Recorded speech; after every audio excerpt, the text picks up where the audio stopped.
وَإِذِ اسْتَسْقَىٰ مُوسَىٰ لِقَوْمِهِ فَقُلْنَا اضْرِب بِّعَصَاكَ الْحَجَرَ۔ وَإِذِ اسْتَسْقَىٰ، اور جب طلب پانی کا کیا موسیٰ علیہ السلام نے، لِقَوْمِهِ اپنے قوم کے لیے، فَقُلْنَا اضْرِب تو ہم نے کہا کہ مارو، بِعَصَاكَ الْحَجَرَ اپنی عصا سے، لاٹھی سے، الحجر اس پتھر کو، فَانْفَجَرَتْ بس بہہ نکلے، منہ اس سے، 12 عینا 12 چشمے، قد علما یقیناً معلوم تھا، کل اناس ہر قبیلوں کو، مشربہم اپنی پینے کی جگہ، کلو کاؤ، وشربو اور پیو، من رزق اللہ اللہ تعالیٰ کے رزق میں سے، اللہ کے رزق میں سے، ولا تعصوا فی الارض اور تم نہ پھرنا زمین میں، مفسدین فساد کرنے والے۔ وَإِذِ اسْتَسْقَىٰ مُوسَىٰ لِقَوْمِهِ، اب یہ ایک اور انعام کا ذکر ہے کہ صحرا میں جب ان کو پانی کی ضرورت پڑ گئی تو موسیٰ علیہ السلام اس کی دعا سے ان کو پانی وہ مل گئی، جو اللہ تعالیٰ کی بہت بڑی نعمت تھی کہ ایک پتھر سے اللہ رب العزت نے ان کے لیے پانی نکالا، جو معجزہ موسیٰ علیہ السلام بھی ہے کہ لاٹھی مارنے سے اس میں سے 12 چشمے وہ پھوٹ پڑے، اور ان کے 12 قبائل تھے، ہر قبیلہ وہ اپنے چشمے سے پانی وہ استعمال کرنے لگا، تو اختلاف اس کی بھی کوئی گنجائش وہ نہیں رہی، اور نہ ہی اختلاف کا کوئی موقع ان کو اللہ رب العزت نے دیا، کیونکہ اگر ایک چشمہ ہوتا، ایک ہی جگہ ہوتی، تو پھر احتمال تھا کہ یہ آپس میں جھگڑتے، لڑتے اور اختلاف کرتے، لیکن یہ بھی اللہ تعالیٰ کی نعمت تھی ان پر کہ ان کو اختلاف سے محفوظ وہ رکھا۔ وَإِذِ اسْتَسْقَىٰ اور جب طلب کیا موسیٰ علیہ السلام نے پانی کا، لِقَوْمِهِ اپنے قوم کے لیے، فَقُلْنَا اضْرِب تو کہا ہم نے کہ مارو، بِعَصَاكَ الْحَجَرَ اپنی لاٹھی سے اس پتھر کو۔ الحجر مفسرین نے لکھا ہے کہ اس سے کون سا پتھر مراد ہے، تو افضل قول یہ ہے کہ یہ ایک عام سا پتھر تھا جو وہاں صحرا میں موجود تھا، اور تفسیر ماجدی میں لکھا ہے کہ ایک سیاح اس نے اقرار کیا تھا اور اس نے تصدیق کی تھی کہ اس پتھر کو میں نے دیکھا تھا، یہ 15 فٹ اونچا پتھر تھا، اور بعض مفسرین کہتے ہیں کہ اس سے مراد وہ پتھر ہے جو حدیث میں ہے کہ موسیٰ علیہ السلام اس نے نہاتے ہوئے ایک دفعہ اس کے اوپر اپنے کپڑے رکھ دیے تھے، تو وہ پتھر موسیٰ علیہ السلام کے کپڑے لے کر بھاگ گیا تھا، موسیٰ علیہ السلام اس کے پیچھے پیچھے بھاگ رہا تھا اور کہہ رہا تھا کہ صوبی یا حجر، صوبی یا حجر، اے پتھر میرے کپڑے وہ واپس کرو، تو پھر وہ پتھر ایک جگہ پر رک گیا تھا، اور موسیٰ علیہ السلام نے اس پتھر کو لاٹھی سے مارا تھا، اور اس پر اس لاٹھی کے نشان بھی پڑ گئے تھے، تو اس سے وہی پتھر مراد ہے، لیکن افضل یہ ہے کہ یہ کوئی دوسرا ہی پتھر تھا، عام سا پتھر تھا، موسیٰ علیہ السلام کا معجزہ تھا کہ مارنے سے وہ پانی اس سے نکل آیا۔ استسقاء یہ کہتے ہیں طلب پانی کو، پانی کی طلب کرنا، پانی مانگنا، اور یہ ہمارے اس امت اس میں بھی یہ مشروع ہے کہ رسول اللہ صلی اللہ علیہ وسلم جب بارش نہیں ہوتی تھی اور پانی کی ضرورت ہوتی، بارش کی ضرورت ہوتی، تو رسول اللہ صلی اللہ علیہ وسلم اس سے 2 طریقے نقل ہیں کہ ایک تو رسول اللہ صلی اللہ علیہ وسلم باہر عیدگاہ وہ نکلتے تھے اپنے صحابہ کے ساتھ اور 2 رکعت پڑھنے کے بعد دعا کرتے تھے، اور دوسرا طریقہ وہ ایک دوسری حدیث میں آیا ہے کہ رسول اللہ صلی اللہ علیہ وسلم نے جمعے کے خطبے میں بارش کے لیے وہ دعا کی تھی۔ ایک اعرابی آیا تھا، اس نے رسول اللہ صلی اللہ علیہ وسلم کو خطبے کے دوران ہی وہ آواز لگائی کہ اللہ تعالیٰ سے دعا مانگو کہ بارش ہو جائے، کیونکہ ہلکت الاموال، ہمارے چوپائے اور ہمارے جانور وہ قحط کی وجہ سے اور خشکی کی وجہ سے وہ مر گئے ہیں، ہماری فصلیں تباہ ہو گئی ہے، تو اس لیے دعا کرو۔ رسول اللہ صلی اللہ علیہ وسلم نے ممبر پر کھڑے ہو کر وہ ہاتھ اٹھائے اور دعا کی تو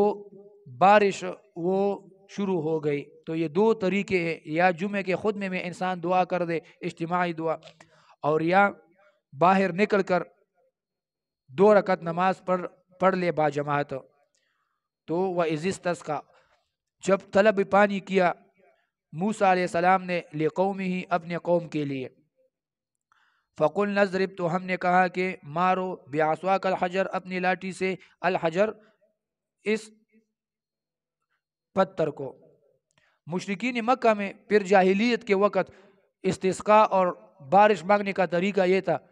کہ وہ گائے کی دم سے وہ کوئی کپڑا باندھ لیتے تھے اور اس کو آگ لگاتے تھے، اور وہ گائے آگے آگے بھاگ رہی ہوتی اور یہ اس کے پیچھے پیچھے چل رہے ہوتے اور چیخیں مارتے تھے اور ڈول بجاتے تھے اور تالیاں وہ بجاتے تھے۔ تو ان کا یہ طریقہ تھا اور یہ رسم اور رواج۔ بعض مشرکین کا یہ عقیدہ تھا کہ یہ بارش یہ ستاروں کی وجہ سے ہوتی ہے، کہ مطرنا بنوع کذا و کذا، وہ کال کرتے تھے کہ اس فلاں ستارے کی وجہ سے اور فلاں ستارے کی وجہ سے ہم پر یہ بارش وہ نازل ہوئی ہے۔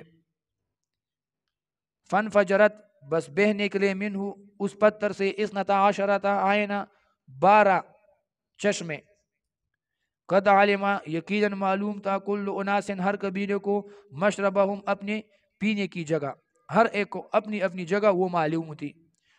کلو وشربو، کھاؤ اور پیو، من رزق اللہ، اللہ کی رزق میں سے، ولا تعصوا فی الارض، اور تم نہ پھرنا، فی الارض، زمین میں، مفسدین، فساد کرنے والے۔ ولا تعصوا فی الارض مفسدین، مفسرین نے فائدہ نقل کیا ہے کہ اکثر لوگ جب ان کا پیٹ بھر جاتا ہے، پہلے بھوکے ہوتے ہیں تو ان میں وہ مستی نہیں ہوتی، لیکن جب ان کا پیٹ بھر جاتا ہے تو اکثر لوگ پھر فساد کرنے لگ جاتے ہیں اور گناہ کرنے لگتے ہیں، نافرمانی کرنے لگتے ہیں، تو اللہ تعالیٰ نے اس لیے ان کو وہ منع فرمایا ہے فساد کرنے سے۔ وَإِذْ قُلْتُمْ، اور جب تم نے کہا، یا موسیٰ، اے موسیٰ علیہ السلام، لن نصبر، ہرگز ہم صبر نہیں کریں گے، علی طعام واحد، ایک خوراک پر، فادع لنا، پس تم دعا کرو، ربک، اپنے رب سے، یخرج لنا، تاکہ وہ نکالے ہمارے لیے، مما تنبت الارض، وہ جو نکالتی ہے زمین، من بقلہا، ترکاری،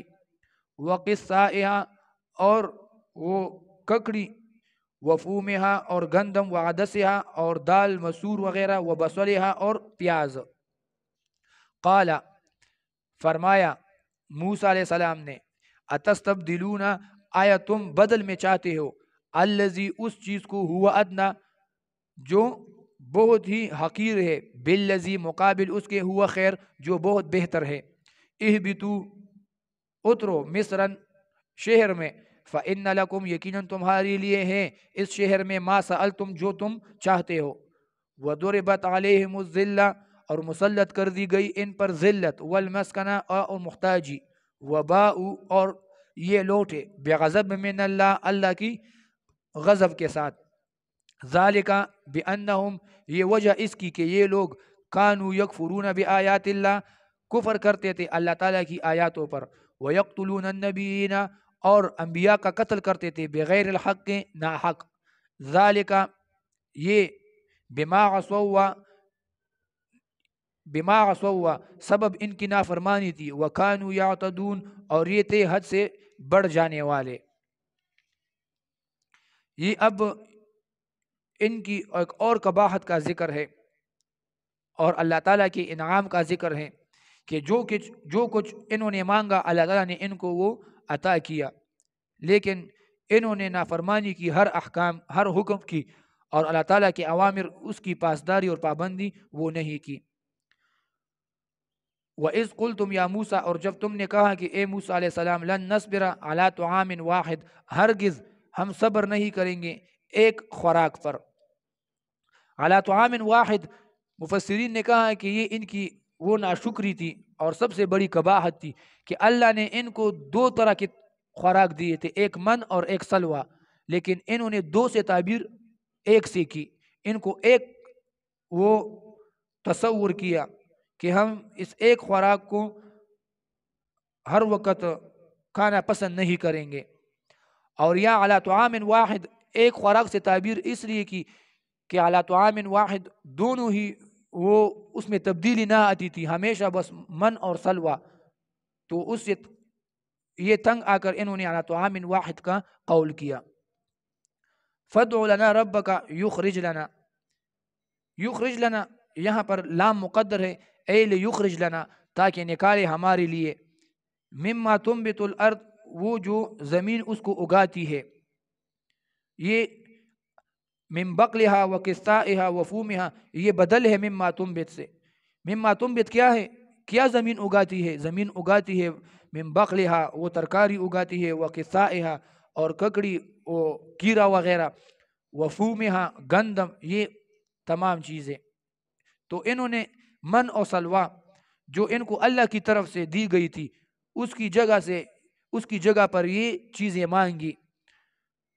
تو یہ ان کی ناشکری تھی، کیونکہ اللہ کی طرف سے جو چیز ان کو مل رہی تھی وہ بہت ہی بہترین تھی ان کے مقابل میں۔ بقل یہ کہتے ہیں عام ترکاری کو، وقصائها، یہ کیڑے کو بھی کہتے ہیں، ککڑی بھی اس کو کہا جاتا ہے، وفومها، یہ گندم کو کہتے ہیں، وعدسها، یہ دال، جتنی بھی دالیں ہیں ان پر اس کا اطلاق ہوتا ہے، وبصلها، پیاز کو کہتے ہیں۔ قال، تو کہا موسیٰ علیہ السلام نے، اتستبدلون، آیا تم بدل میں چاہتے ہو، الذی، اس کے، ہوا ادنا، اس کو بدل دینا چاہتے ہو، ہوا ادنا، جو بہت ہی حقیر ہے، ادنا ہے، یعنی یہ جو تم جو چیزیں مانگ رہے ہو یہ اتنی اعلیٰ چیزیں نہیں ہیں، لیکن اللہ نے جو دی ہے وہ بہت ہی اعلیٰ ترین خوراک ہے۔ یہ ادنا یہ دنوں سے ہیں بمانے نزدیک، یا دناعت سے ہیں بمانے بیکار اور حقیر، دنوں سے ماخوذ ہو جائیں تو مقصود یہ ہوگا کہ اتستبدلون الذی هو ادنا، کہ یہ تو قریب اس شہر میں ملتی ہے، یہ تو ہر جگہ پر ملتی ہے یہ چیزیں، اور یہ من اور سلوا یہ تو ہر جگہ نہیں ملتی، مقصد یہ ہوگا۔ اور دناعت سے ماخوذ ہو جائے تو مقصد یہ ہوگا کہ یہ حقیر ہے من اور سلوا کے مقابل میں۔ ہوا خیر بالذی ہوا خیر، اس کے مقابلے میں جو بہت بہتر ہے۔ من اور سلوا وہ بہتر تھی، کیونکہ ایک تو من اور سلوا اس کی قیمت زیادہ ہے، ان سبزیوں وغیرہ اور دال وغیرہ کی نسبت میں وہ بٹیر اور گوشت اور اس چیز کی وہ قیمت زیادہ ہوتی ہے، تو اس لیے اس کو خیر کہا گیا ہے۔ یا دوسرا، ابو حیان اور امام قرطبی رحمہ اللہ نے کہا کہ خیر اس بنا پر تھی کہ جب انسان یہ کھیتی باڑی کرتا ہے اور یہ ترکاریاں اور یہ سبزیاں وغیرہ خود اگاتا ہے تو اس میں احتمال حلال اور حرام کا ہوتا ہے، لیکن جو اللہ کی طرف سے ان کو مل رہا تھا من اور سلوا، اس میں بالکل حرام کا شائبہ تک نہیں تھا، وہ بالکل حلال تھا، تو اس لیے اس کو خیر کہا گیا ہے۔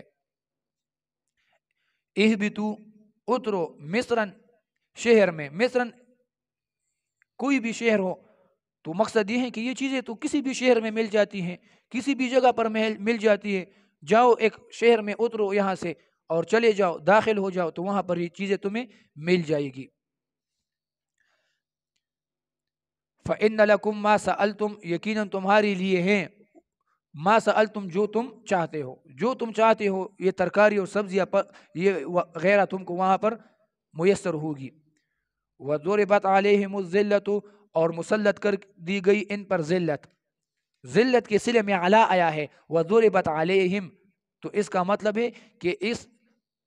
ذلت نے ان پر تمام اطراف سے احاطہ کیا ہوا تھا، مکمل یہ ذلت میں گرے ہوئے تھے۔ وَالْمَسْكَنَةُ، اور محتاجی، یہ ہمیشہ ہی محتاج رہیں گے، اللہ تعالیٰ نے ان پر یہ ذلت اور محتاجی وہ مسلط کر دی۔ پھر ذلت اور محتاجی اس میں فرق یہ ہے کہ ذلت یہ باطن سے متعلق ہوئے، انسان کی روح سے متعلق ہے، اور مسکنت یہ ظاہر سے، اور دوسرا فرق یہ ہے کہ ذلت یہ مستقبل میں اور مسکنت فی الحال حاضر میں۔ پھر سوال یہ بنتا ہے کہ یہود یہ تو آج کل بہت مالدار ہے، دنیا میں بہت پرعیش اور سکون سے اور مالداری میں زندگی گزار رہے ہیں، تو کیسے اللہ رب العزت نے فرمایا کہ ان پر ذلت، محتاجی اور مسکنت ان پر وہ مسلط کر دی گئی ہیں؟ تو جواب یہ ہے کہ ظاہراً اگر یہ جتنی بھی مالدار ہو جائے، لیکن باطناً ان کے دلوں میں وہ ذلت ہے، وہ حرس ہے، وہ مسکنت وہ موجود ہے۔ اور یا بعض مفسرین نے کہا کہ نہیں، یہود کے کچھ خاص لوگ ہیں، کچھ خاص قبائل ہے، تمام دولت ان لوگوں کے ہاتھ میں ہے، باقی جو عوام ہیں وہ تمام ذلت اور مسکنت محتاجی ہی کی زندگی وہ گزار رہے ہیں، وہ ان لوگوں کے محتاج ہیں، تو اس لیے ان میں مسکنت وہ ابھی تک وہ موجود ہے۔ وباء بغضب من اللہ، اور یہ لوٹے غضب پر اللہ کی طرف سے، اللہ تعالیٰ نے ان پر غضب کیا، یہ ترقی ہے عذاب میں، ان کی عذاب میں اور بھی ترقی آ گئی۔ ذالک بانہم، وجہ اس کی یہ تھی کہ یہ لوگ کانوا یکفرون بآیات اللہ، اللہ تعالیٰ کی آیاتوں پر کفر کرتے تھے،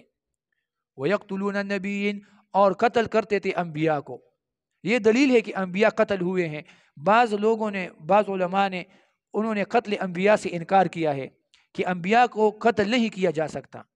کیونکہ نبی کا قتل یہ ایک قسم کی شکست ہے، اور نبی کو شکست نہیں ہو سکتی، تو اس لیے نبی کا قتل وہ نہیں مانتے۔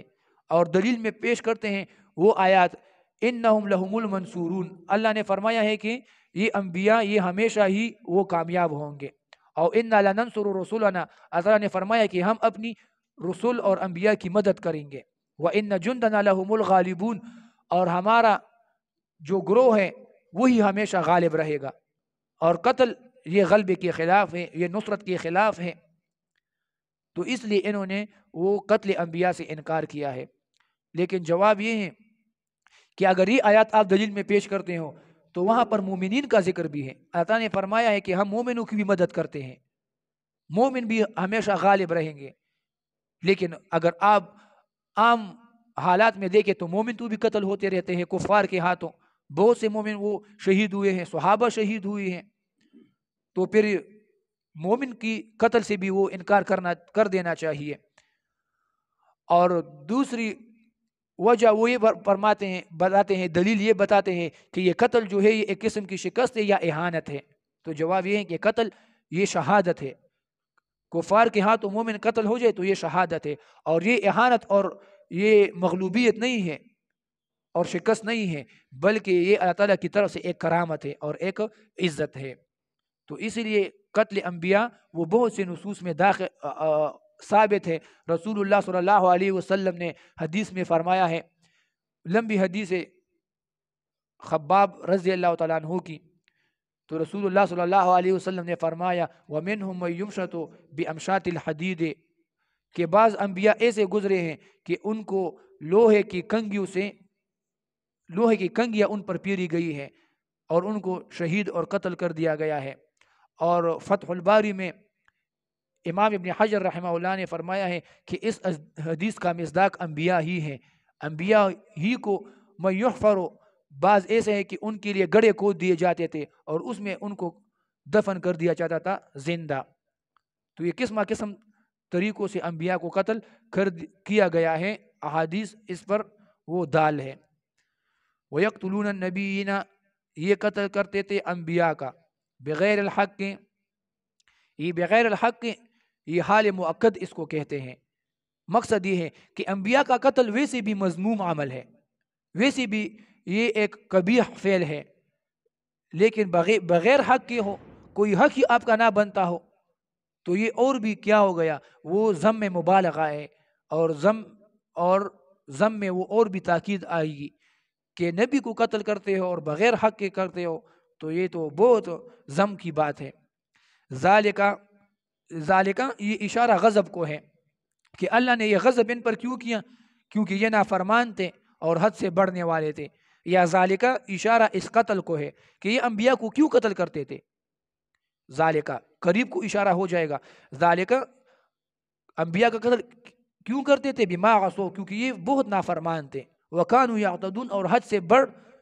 کر گزر جانے والے تھے. تو اس وجہ سے ان کی نافرمانی اور طغیان اس حد تک چلی گئی کہ یہ انبیاء کے قاتل بھی بن گئے. ان الذین یقیناً وہ لوگ آمنو جنہوں نے ایمان لایا، والذین اور وہ لوگ ہادو جو یہود ہے، والنصارى اور جو نصارہ ہیں، والصابئین اور جو صابی ہے. من آمنا جس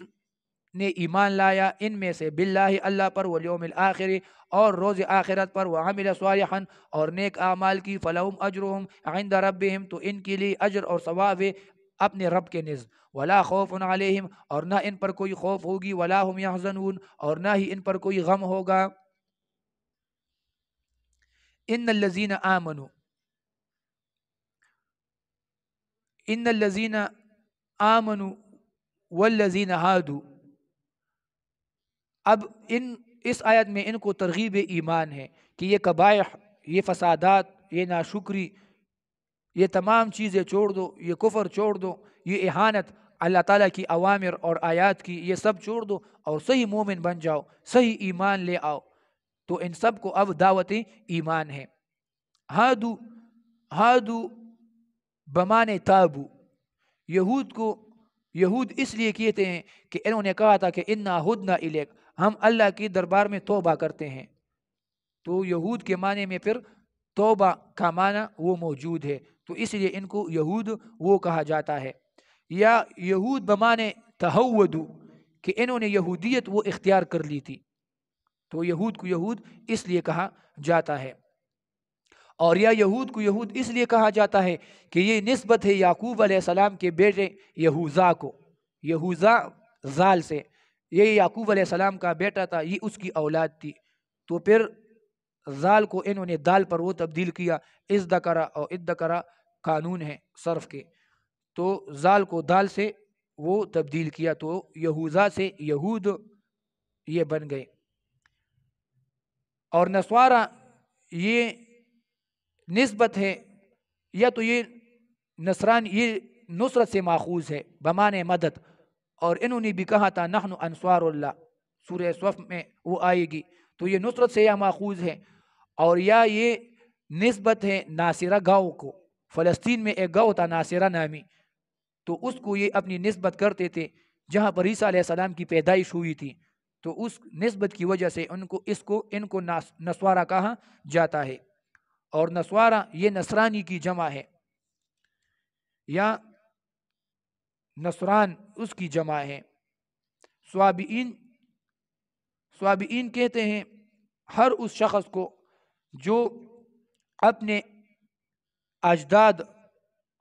اور اپنا اصل دین وہ چھوڑ کر دوسرا مذہب اور دوسرا دین اختیار کر لے، اس کو مشرکین وہ صوابی کہتے تھے. اس لیے مشرکین مکہ رسول اللہ صلی اللہ علیہ وسلم کو بھی صوابی کہتے تھے، کیونکہ رسول اللہ صلی اللہ علیہ وسلم نے بھی دین عبد المطلب وہ چھوڑا تھا اور اسلام وہ اختیار کر لیا تھا، تو وہ رسول اللہ صلی اللہ علیہ وسلم کو بھی صوابی کہتے تھے. اور بعض نے کہا ہے کہ صوابی یہ ابراہیم علیہ السلام کے قوم میں سے کچھ لوگ تھے، یہ کلمہ بھی پڑھتے تھے، توحید کا اقرار بھی کرتے تھے، لیکن ساتھ ساتھ میں یہ ستاروں کی عبادت وہ بھی کرتے تھے، سورج کی عبادت بھی کرتے تھے. تو اس لیے ان کو صوابی کہا جاتا ہے ان لوگوں کو. صوابی. ان الذین آمنوا، آیت کا مقصد یہ ہے کہ آمنو سے مراد وہ لوگ ہیں جنہوں نے دعوی ایمان صرف زبان سے کیا ہے، مراد منافق ہے. کیونکہ اشکال آتا ہے آیت میں کہ اوپر لکھا ہے ان الذین آمنوا، اور پھر بعد میں کہہ رہا ہے کہ من آمن باللہ والیوم الآخر، جنہوں نے ایمان لایا ہے. اور من آمن باللہ والیوم الآخر، اگر وہ ایمان لا دے اللہ پر اور روز آخرت پر، تو اس کا پھر مقصد وہ نہیں بنتا کہ مومن تو ہوتا ہی وہ ہے جس نے اللہ اور آخرت پر ایمان لایا ہو. تو کیسے پھر کہتے ہیں کہ من آمن باللہ والیوم الآخر؟ تو اس لیے بعض مفسرین نے کہا ہے کہ آمنو سے مراد یہاں پر منافق ہیں، جنہوں نے صرف زبان سے آمنا کا قول کیا ہو تو وہ مراد ہے. تو ان الذین آمنوا پھر ترجمہ یہ ہوگا ان الذین آمنوا وہ لوگ جنہوں نے صرف زبان سے دعوی ایمان کیا ہے، اور والذین ہادو جو یہود ہے، والنصارى اور جو نصارہ ہیں، والصابئین اور صابئین ہیں، من آمن باللہ ان میں سے جنہوں نے صحیح ایمان لایا، تصدیق دل سے کی، والیوم الآخر اور روز آخرت پر ایمان لایا، تو ان کے لیے اجر اور ثواب ہوگی۔ تو آیت کا مقصد یہ ہوگا۔ دوسری تفسیر آیت میں یہ ہے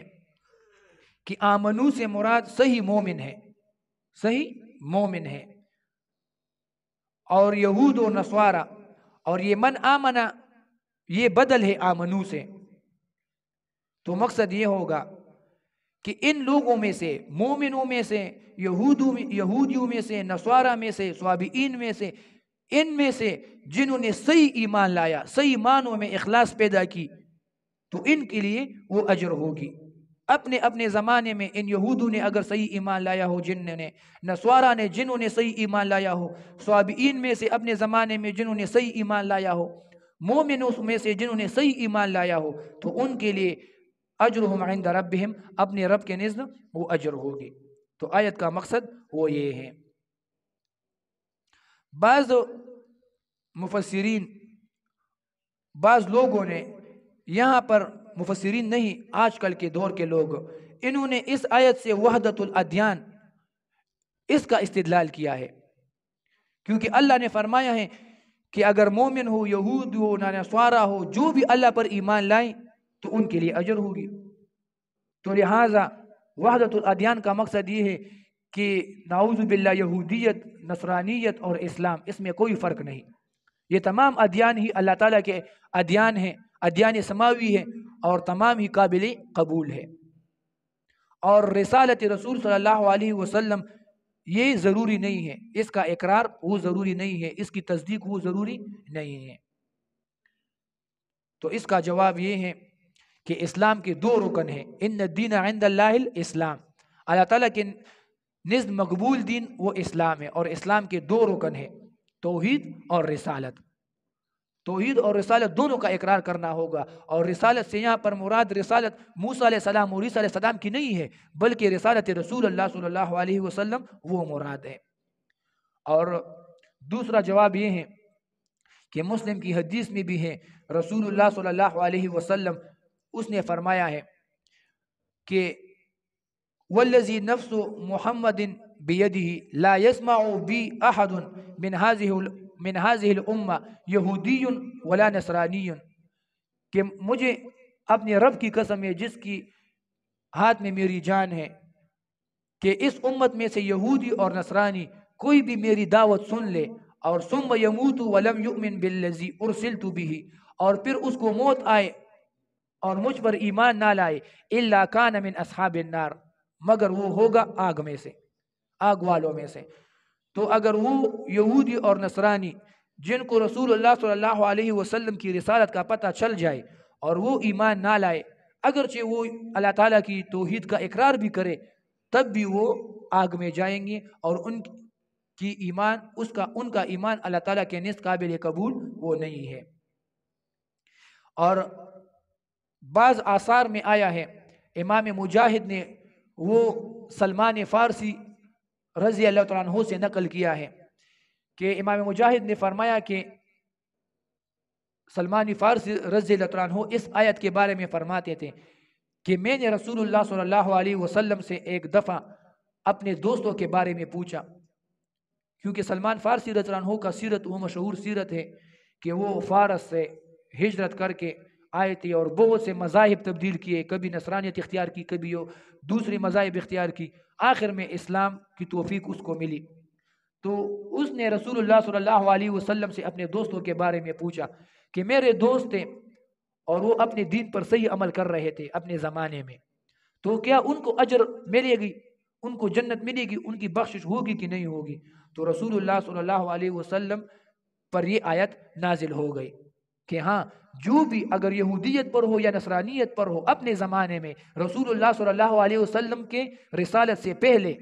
اور وہ توحید کے قائل تھے اور اپنے دین پر صحیح عمل کر رہے تھے، تو اللہ تعالیٰ ان کو لہم اجرہم فلہم اجرہم عند ربہم، تو ان کو اجر اللہ کے نزد وہ ضرور ملے گی۔ تو اس لیے یہ آج کل کے یہود اور نصارہ یہ مراد نہیں ہے، بلکہ اپنے زمانے کے یہود اور نصارہ وہ مراد ہے رسول اللہ صلی اللہ علیہ وسلم کے رسالت سے پہلے، اور اب رسول اللہ صلی اللہ علیہ وسلم کی رسالت یہ شرط ہے ایمان کے لیے۔ تو یہ وحدت الادیان ان کی استدلال اس آیت سے وہ صحیح نہیں ہے۔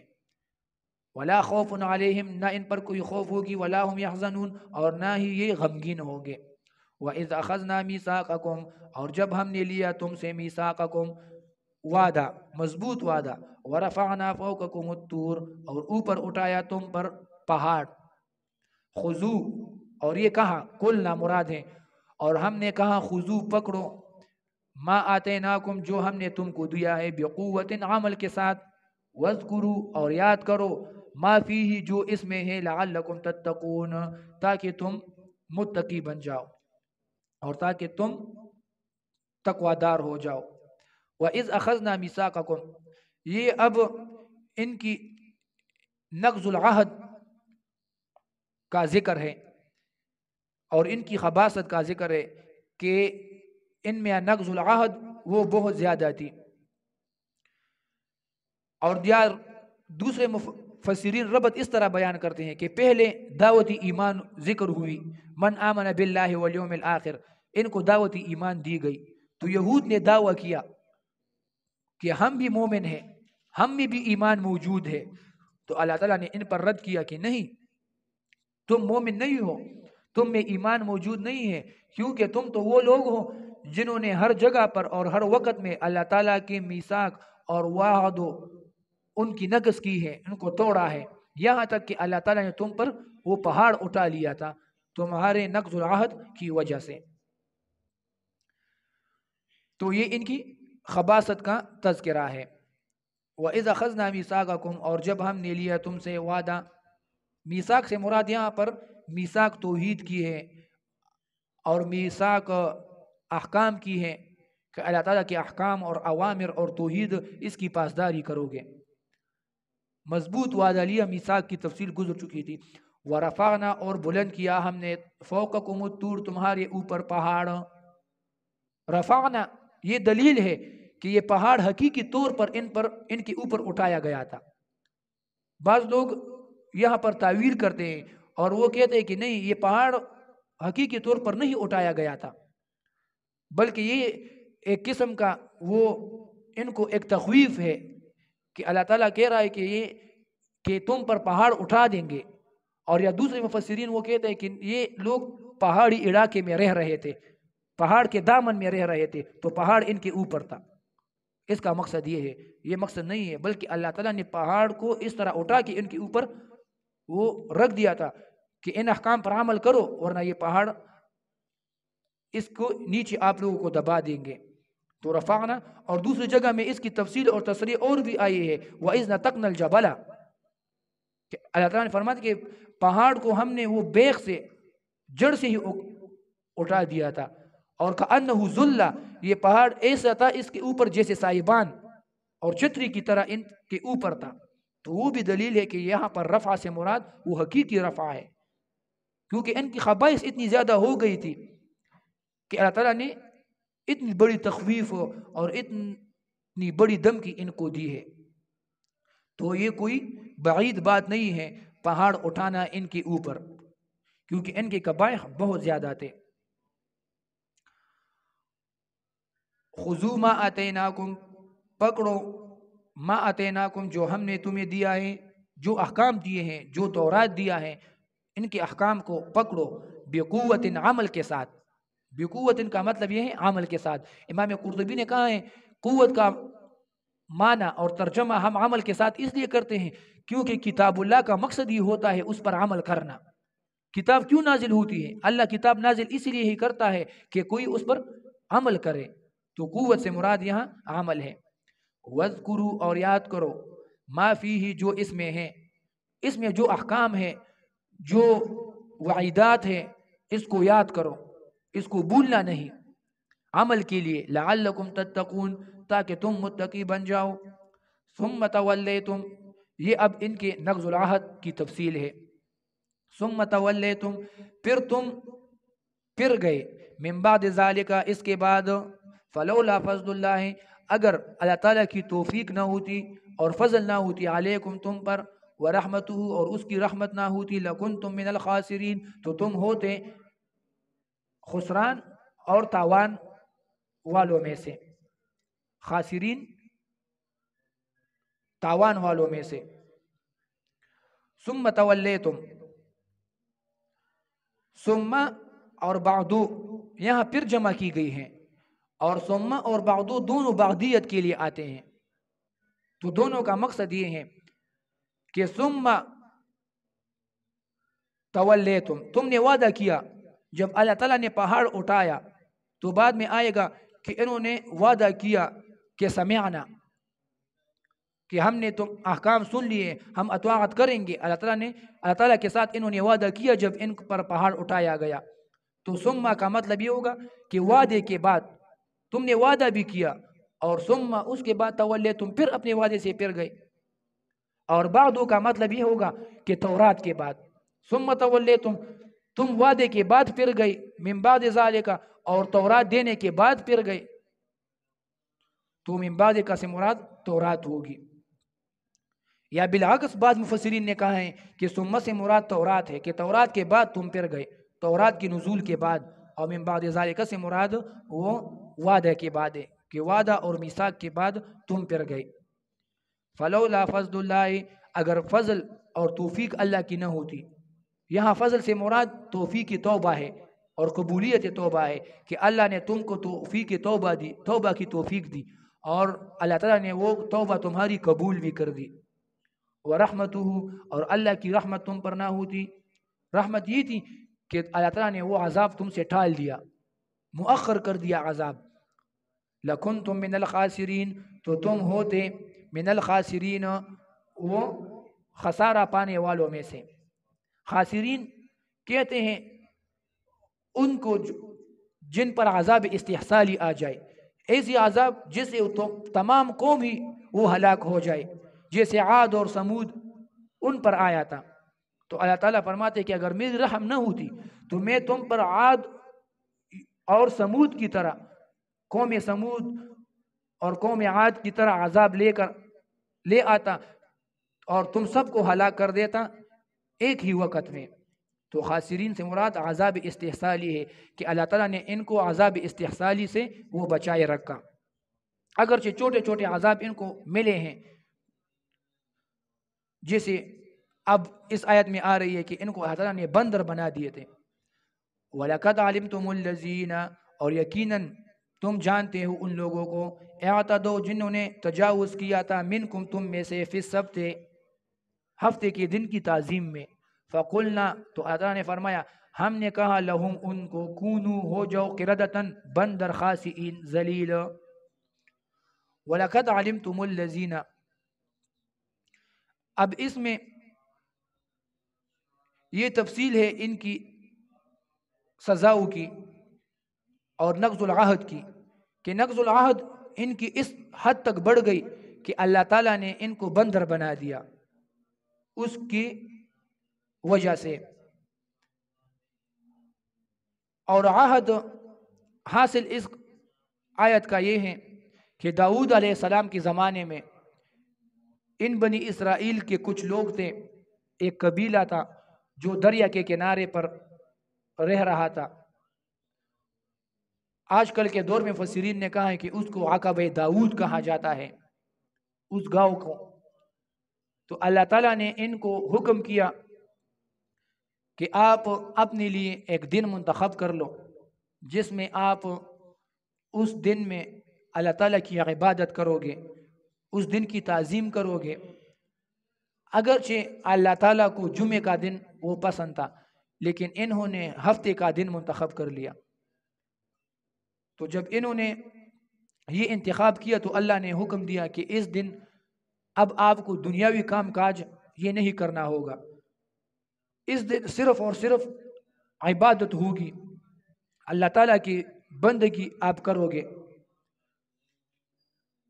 اور ان لوگوں کا کاروبار وہ اس سے چلتا تھا کہ یہ مچھلیاں پکڑ کر اس سے اپنی وہ زندگی گزار دیتے، اب اللہ تعالیٰ نے امتحاناً جس دن ہفتے کے دن یہ شکار کرتے تھے تو ہفتے کے سارے دن وہ شکار مچھلیوں کا وہ کم ہوتا تھا، مچھلیاں کم آتی تھی ساحل پر، لیکن ہفتے کے دن امتحان کے طور پر مچھلیاں زیادہ آ جاتی تھی۔ تو ان لوگوں نے اب ہیلا بنایا اور طریقہ یہ بنا لیا کہ چھوٹے چھوٹے بڑے بڑے حوض وہ بنا لیے، اور ان حوضوں سے پانی اس سمندر سے آتا تھا، تو اس میں سے مچھلی بھی آ جاتی تھی اس حوض کے اندر۔ تو یہ جب حوض مچھلیوں سے بھر جاتا تو یہ اس واپسی کا جو پانی تھا اس کو دوبارہ بند کر دیتے تھے تاکہ مچھلی دوبارہ سمندر کے اندر نہ چلی جائے، اور پھر اس کو اتوار کے دن وہ پکڑتے اور نکالتے تھے۔ اگر کوئی ان کو دعوت دیتا کہ یہ کیوں اس طرح کرتے ہو، یہ تو اللہ نے منع کیا ہے ہفتے کے دن شکار، تو یہ بہانہ بنا لیتے کہ ہم تو ہفتے کے دن شکار نہیں کرتے، شکار تو ہم اتوار کو کرتے ہیں، ہفتے کے دن تو صرف اس کو ایک جگہ پر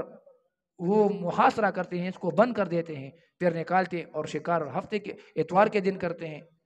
تو اس ہیلے کی بنا پر اللہ تعالیٰ نے ان کو یہ سزا دی۔ وَلَقَدْ عَلِمْتُمُ الَّذِينَ، یقیناً تم جانتے ہو ان لوگوں کو، وَلَقَدْ عَلِمْتُم، عالم اس لیے کہا کیونکہ یہ واقعہ چھپاتے تھے، کسی کو بیان نہیں کرتے تھے، کیونکہ ان میں ان کی تذلیل ہوئی ہے نا، بہت بڑی بیزتی ہے ان کی، اہانت ہے ان کی کہ بندر بن گئی۔ تو یہ کیسے یہ واقعہ سناتے تھے کہ ہمارے اجداد اور ہمارے ماقبل لوگوں کو اللہ تعالیٰ نے بندر بنایا ہے۔ تو اس سے بچنے کے لیے، اس بیزتی سے بچنے کے لیے یہ لوگ یہ واقعہ چھپاتے تھے۔ تو اللہ فرماتے ہیں کہ اگر تم چھپاتے ہو لیکن خود تم کو اچھی طرح معلوم ہے یہ واقعہ، تم اس کی حقیقت جانتے ہو۔ عَلِمْتُمُ الَّذِينَ اعْتَدَوْا مِنْكُمْ، جنہوں نے تجاوز کیا تھا، فی السبت، فی السبت سے مراد فی تعظیم السبت، ہفتے کی دن کی تعظیم، اس میں اعتداء کی تھی، اور اعتداء یہ تھی کہ شکار منع تھی لیکن یہ پھر بھی شکار کرتے تھے ہیلے بہانے سے۔ فَقُلْنَا، تو اللہ فرماتے کہ ہم نے کہا ان کو کونو ہو جاؤ قردتن، وہ بندر خاسئین ذلیل، قردتن بندر ان سے بن گئے، خاسئین ذلیل، بندر ان کو اللہ تعالیٰ نے کیوں بنا دیا؟ مفسرین نے یہ وجہ بیان کی ہے کہ بندر یہ اس لیے ان سے بنا دیے کہ ان کا جو فعل تھا، جو کام تھا، وہ ظاہراً گناہ کا نہیں تھا،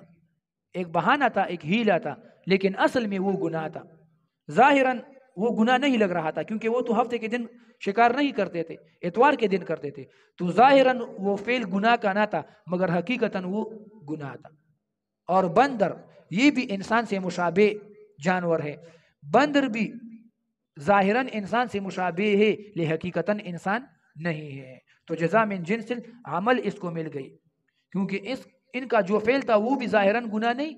مگر حقیقتاً گناہ تھا، مشابہ گناہ سے تھا، اور بندر بھی حقیقتاً انسان نہیں مشابہ انسان ہے، تو اس لیے ان کو بندر وہ بنایا گیا۔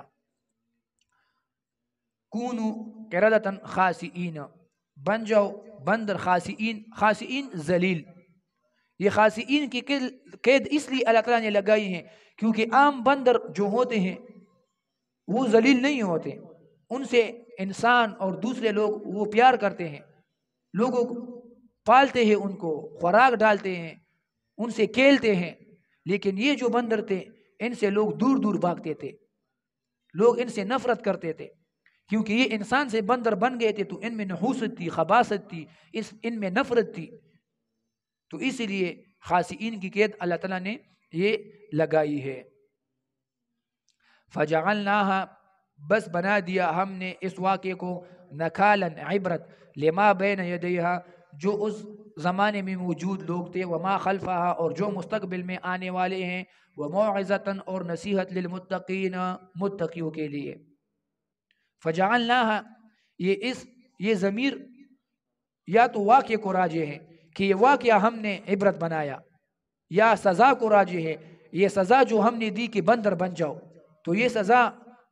یہ ایک عبرت بن گئی دوسرے لوگوں کے لیے، اور یا فجعلناها، یہ ضمیر راجع ہے امت کو کہ اس امت کو ہم نے نکالن عبرت بنایا لما بین یدیہا وما خلفہا، اس زمانے کے لوگوں کے لیے اور مستقبل میں آنے والے لوگوں کے لیے، ان کے لیے ہم نے عبرت بنایا۔ نکال یہ نقل سے ماخوذ ہے، اور نقل کہتے ہیں وہ سزا جو دوسرے لوگوں کو منع کرے۔ آپ کسی کو ایسی سزا دو جس کی وجہ سے دوسرے لوگ باز آ جائے، وہ عبرت پکڑے، وہ منع ہو جائے، تو اس کو کہتے ہیں نقل۔ نکال لما بین یدیہا، جو یدیہا اس میں دو تین اقوال ہے۔ لما بین یدیہا سے مراد اس زمانے کے موجودہ لوگ، ان کے لیے عبرت بن گئی، وما خلفہ اور مستقبل میں جو آنے والے لوگ ہیں ان کے لیے عبرت بن گئی۔ اور یہاں یدیہا سے مراد وہ قریب کے گاؤں تھے، جو قریب قریب آس پاس کے گاؤں تھے ان کے لیے عبرت بن گئی، وما خلفہ اور جو دور دور دوسرے گاؤں تھے، دوسرے شہریں تھی، ان کے لیے وہ عبرت بن گئے۔ وَمَوْعِظَةً لِلْمُتَّقِينَ، اور نصیحت بنا دی ہم نے متقیوں کے لیے۔ حدیث میں بھی ہے، رسول اللہ صلی اللہ علیہ وسلم نے فرمایا لا ترتکبوا کمرتکبت الیہود فتستحلون محارم اللہ بأدنى الحیل، کہ تم یہود کی طرح مت بنو۔ اس امت کو رسول اللہ صلی اللہ علیہ وسلم نے منع کیا ہے، لا ترتکبوا کمرتکبت الیہود، تم یہود کی طرح مت ہو جانا۔ کیوں؟ فتستحلون محارم اللہ بأدنى الحیل، کہ اللہ تعالیٰ کے محارم جو چیزیں انہوں نے حرام کی ہیں وہ ہیلے بہانے بنا کر اس کو آپ حلال بنا دو، اس طرح کے کام وہ مت کرو۔ اور دوسری حدیث میں ہے، رسول اللہ صلی اللہ علیہ وسلم نے فرمایا قاتل اللہ الیہود، اللہ تعالیٰ ان یہود کو مار دے، ان پر لعنت ہو۔ کیوں؟ کہ حرمت علیہم شحومها، اللہ تعالیٰ نے ان پر الشحوم، یہ جو چربی ہوتی ہے جانور کی، یہ حرام کر دی۔ تو اب انہوں نے ہیلا بنایا اور بہانہ طریقہ یہ کیا کہ فجملوها اور فباعوها، وہ اس چربی کو پھر پگھلا کے اس کو بیچتے تھے، اس سے تیل نکال کر بیچتے تھے۔ تو یہ انہوں نے، یہ یہود ہیلے میں بہت مشہور تھے، ہیلے بہانوں میں، کیونکہ ہوشیار لوگ تھے، چالاک لوگ تھے، تو ہیلے بہانے تھے۔ تو اللہ تعالیٰ نے ان پر چربی حرام کر دی کہ چربی کو نہیں، گوشت کھاؤ جانور کا، بیڑ بکری وغیرہ کا، اونٹ وغیرہ کا، لیکن اس کی چربی استعمال نہیں کرنی۔ تو اب طریقہ یہ انہوں نے بنایا کہ وہ چربی اٹھا کر کھاتے نہیں تھے، اس کا تیل نکالتے تھے اس کو پگھلا کر، اور پھر اس تیل کو وہ بیچتے تھے۔ تو اگر کوئی اس پر اعتراض کرتا کہ یہ چربی تو حرام ہے، یہ کیوں کرتے ہو، تو ہم تو چربی نہیں کھا رہے، اس کا تیل ہم استعمال کر رہے ہیں۔ تو یہ ہیلے یہ بناتے تھے۔ وَمَوْعِظَةً لِلْمُتَّقِينَ، اور نصیحت بنا دی اللہ تعالیٰ نے ان کو متقیوں کے لیے۔ وَإِذْ قَالَ مُوسَىٰ لِقَوْمِهِ، اور جب کہا موسیٰ علیہ السلام نے اپنے قوم سے، ان اللہ یأمرکم، یقیناً اللہ تعالیٰ امر کرتا ہے تم کو، ان تذبحوا بقرہ، کہ تم ذبح کرو ایک گائے کو۔ قالوا، تو انہوں نے کہا، اتتخذنا ہزوا، آیا تم نے پکڑ لیا ہم کو، بنایا ہم کو ہزوا، مذاق۔ قالوا، تو کہا موسیٰ علیہ السلام نے اعوذ باللہ، میں پناہی مانگتا ہوں اللہ کی ذات سے، ان اکون من الجاہلین، کہ میں ہو جاؤں جاہلوں میں سے، ان اکون من الجاہلین، کہ میں ہو جاؤں جاہلوں میں سے۔ اب یہ ان کی ایک اور قباحت کا ذکر ہے، اور مناسبت مفسرین نے یہ بیان کیا کہ یہ ہیلے بہانوں میں مشہور تھے، تو اب مقصد اس کا یہ ہے کہ اللہ تعالیٰ کے امر کو سوالات کے ذریعے سے ٹال دے۔ یہ ہیلا تھا ان کا کہ اللہ نے حکم کیا کہ بقرہ ذبح کرو، گائے ذبح کرو، لیکن انہوں نے سوالات شروع کیے تاکہ یہ حکم کسی نہ کسی طریقے سے وہ ٹل جائے۔ تو اس کو ٹالنے کے لیے یہ طریقہ انہوں نے اختیار کیا۔ مقصد واقعے کا یہ تھا، اللہ تعالیٰ نے ذبح بقرہ اس کو کی، ان لوگوں کو کی، حکم دیا کہ گائے کو ذبح کرو، کیونکہ ان لوگوں نے بچڑے کی عبادت کی تھی، عجل کی۔ تو اس سے ان کی محبت وہ دلوں میں بیٹھ گئی تھی. آگے تفصیل آئے گی وہ اشربوا فی قلوبہم العجل، ان کے دلوں میں وہ عجل اور بچڑی کی محبت وہ گھس گئی تھی. تو اس محبت کو نکالنے کے لیے اللہ تعالیٰ نے حکم کیا کہ گائے ذبح کرو تاکہ وہ محبت تمہارے دلوں سے نکل جائے. مگر انہوں نے یہ حکم بھی صحیح طریقے سے ادا نہیں کیا. وَإِذْ قَالَ مُوسَىٰ، اور جب کہا موسیٰ علیہ السلام نے لقومہ ہی اپنے قوم کو، ان اللہ، بے شک اللہ، یأمرکم، تمہیں حکم کرتا ہے، ان تذبحوا بقرہ، کہ تم ذبح کرو ایک گائے کو. بقرہ اس کا مذکر ثور آتا ہے، ثور بیل جس کو کہا جاتا ہے. لیکن یہاں پر مفسرین کہتے ہیں کہ یہاں پر بقرہ سے مراد بیل ہے، ثور مراد ہے. اگرچہ یہاں تو تانیث آئی ہے لیکن دوسری صفات اس کے جو آئے ہیں، فارز اور بکر اور بقر، تو یہ صفات ان کی مذکر آئی ہے، تو اس لیے بقرہ سے یہاں پر مراد بھی مذکر حیوان ہے، کیونکہ وہ صفات مذکر کی ہے، تو اس لیے یہاں مراد وہ ثور ہے، بیل ہے. اور بعض کہتے ہیں کہ نہیں، بقرہ سے مراد یہاں پر گائے ہیں، مؤنث مراد ہے. اور یہ صفات جو آئی ہیں اس کو کہتے ہیں صفات خاصہ مؤنث کی، جیسے حائزن، حائز اب اگر لفظ مذکر ہے لیکن یہ خاص ہے مؤنث تک، تو اسی لیے یہاں پر پھر گائے مراد وہ ہوگی. بقر یہ پھر اس میں جنس ہے. قالوا، تو انہوں نے کہا، اتتخذنا ہزوا، آیا تم ہم سے مذاق کرتے ہو. اتتخذنا ہزوا، قال اعوذ باللہ، تو کہا موسیٰ علیہ السلام نے، میں پناہی مانگتا ہوں اللہ کی ذات پر، ان اکون من الجاہلین، تاکہ میں ہو جاؤں جاہلوں میں سے. کیونکہ احکام الہیہ میں جو مذاق کرے وہ تو جاہل ہوتا ہے، تو میں اس جہالت وہ نہیں کر سکتا کہ احکام الہیہ میں مذاق کروں. قالوا، تو انہوں نے کہا، ادع لنا ربک، مانگو اپنے رب سے، یبین لنا، کہ وہ بیان کرے، یبین لنا، تاکہ وہ بیان کر لیں، ما ہیا، کہ اس کی عمر کیا ہوگی، ما ہیا، عمر کے بارے میں سوال کرو. قال، تو موسیٰ علیہ السلام نے کہا، انہو یقول، یقیناً اللہ فرماتا ہے، انہا بقرتن، یہ ایک گائے ہیں، لا فاردن، جو نہ بہت بوڑھی ہے، ولا بکر، اور نہ بہت جوان ہے، عوان بین ذالک، یہ درمیان والی ہے ان دونوں کے. فافعلوا، بس کرو، ما تؤمرون، جو تم کو حکم ہوا ہے. فارض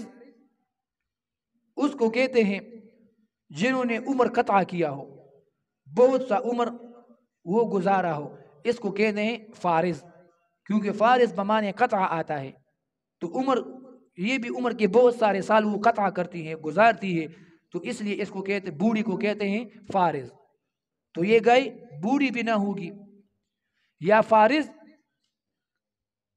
فر سے ماخوذ ہے، وسعت سے، اور فارض کو فارض اس لیے کہا جاتا ہے، بوڑھی کو فارض اس لیے کہا جاتا ہے کیونکہ یہ بوڑھا جو جانور ہوتا ہے، یہ بوڑھی جانور ہوتی ہے، وہ بھی بہت سے بچے پیدا کر کے اس کے فرج میں وہ وسعت آ جاتی ہے، تو اس لیے اس کو فارض وہ کہا جاتا. ولا بکر جوان کو کہتے ہیں.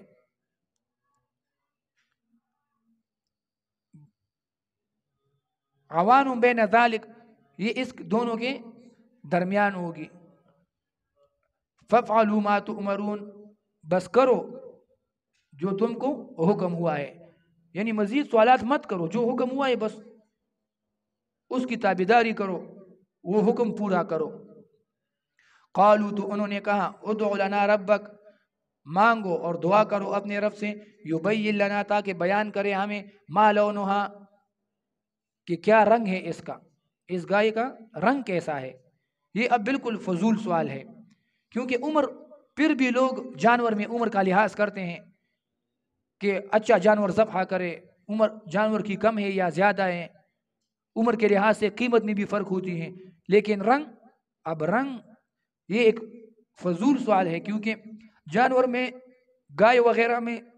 لوگ رنگ کا لحاظ نہیں کرتے اور نہ رنگ سے ان کی قیمت پر کوئی اثر ہوتا ہے، تو اس لیے فضول سوال ہے. قال انه یقول، موسیٰ علیہ السلام نے کہا انه یقول، بے شک اللہ فرماتا ہے، انہا بقرۃ، یہ ایک گائے ہے، صفراء، جو خالص زرد ہو، بالکل زرد ہو، او فاقع لونها، خوب گہرا رنگ ہو اس کا، تسر الناظرین، جو دیکھنے والے کو خوش کر دیتی ہو. صفرا، حسن بصری رحمہ اللہ وہ کہتے ہیں صفرا کہتے ہیں بالکل زرد، خالص زرد، تیز زرد رنگ، اس کو کہتے ہیں صفرا. فاقع یہ دلیل ہے اس صفرا کے لیے کہ فاقع، اور تاکید بھی ہے اس صفرا کے لیے کہ زرد رنگ ہو لیکن بہت زیادہ تیز رنگ، اس کی زرد رنگ بہت تیز ہو، اس میں شدت ہو، تو فاقع صفت اس لیے لائی گئی ہے، یہ اس پر دلیل ہے، بہت زرد رنگ پر. فاقع لونها، بہت تیز رنگ زرد ہو اس کا، اور تسر الناظرین، جو خوش کرتی ہو ناظرین، دیکھنے والے کو، ایسا رنگ ہو کہ جو اس کو دیکھ لے تو وہ خوش ہو جائے، ہر کوئی اس کو پسند کرے، ہر کوئی اس سے محبت کرے، ایسا رنگ ہو اس کا. قالو، تو انہوں نے کہا، ادعو لنا، اب ایک اور سوال، ادعو لنا ربک، مانگو اپنے رب سے، یبین لنا، کہ وہ بیان کرے ہمارے لیے، ما ہیا، کہ اس کا کیا کام ہے، اب گائے کام کیا کرے گی. یہ بھی اب ایک اور فضول سوال ہے کہ ذبح میں اب اس کا کیا کام ہے، گائے جو بھی کام کرے.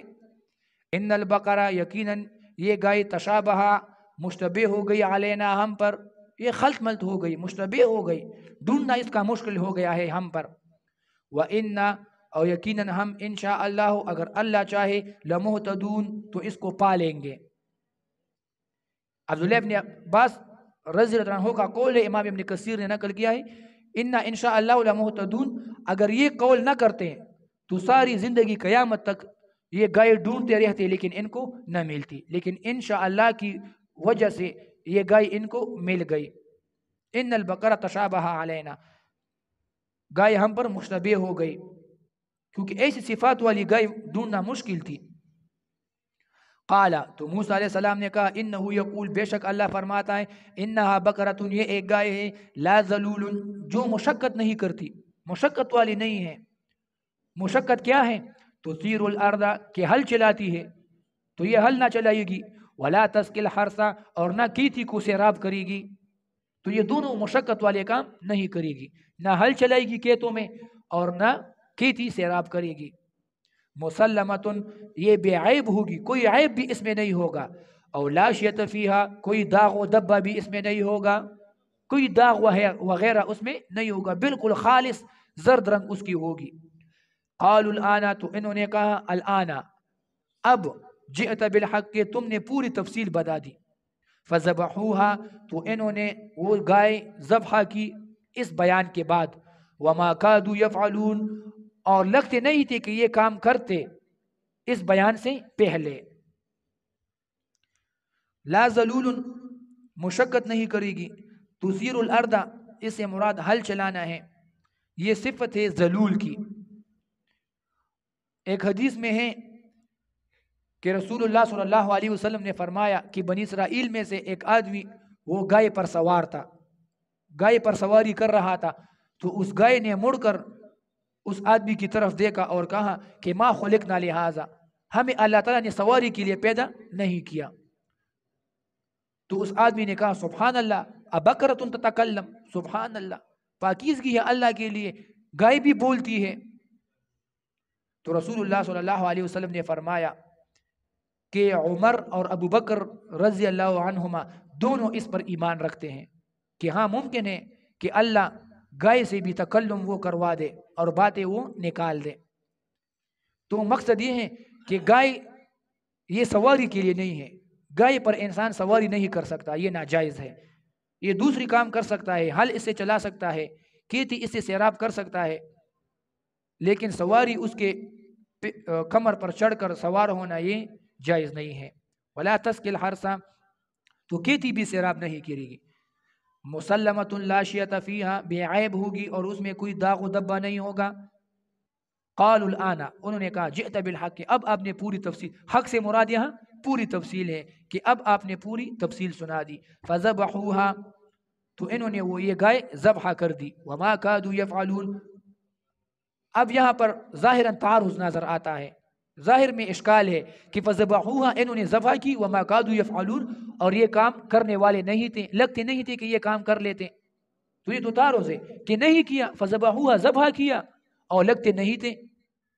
کہ یہ کر لیتے، تو اس لیے یہاں پر تقدیر ہے کہ فذبحوها بعد البیان ہے، گائے ذبح کی لیکن اس پوری بیان کے بعد، وما كادوا يفعلون، اور لگتے نہیں تھے کہ یہ کام کر لیتے، یہ ذبح کر لیتے قبل البیان۔ اگر اللہ تعالیٰ یہ تفصیل اور یہ بیان نہ کرتا، یہ صفات گائے کی بیان نہ کرتا، تو یہ مشکل تھا ان کے لیے کہ یہ گائے ڈھونڈتے اور ذبح کرتے، تو لہٰذا کوئی اشکال اور تعارض نہیں ہے۔ صلی اللہ تعالیٰ خیر۔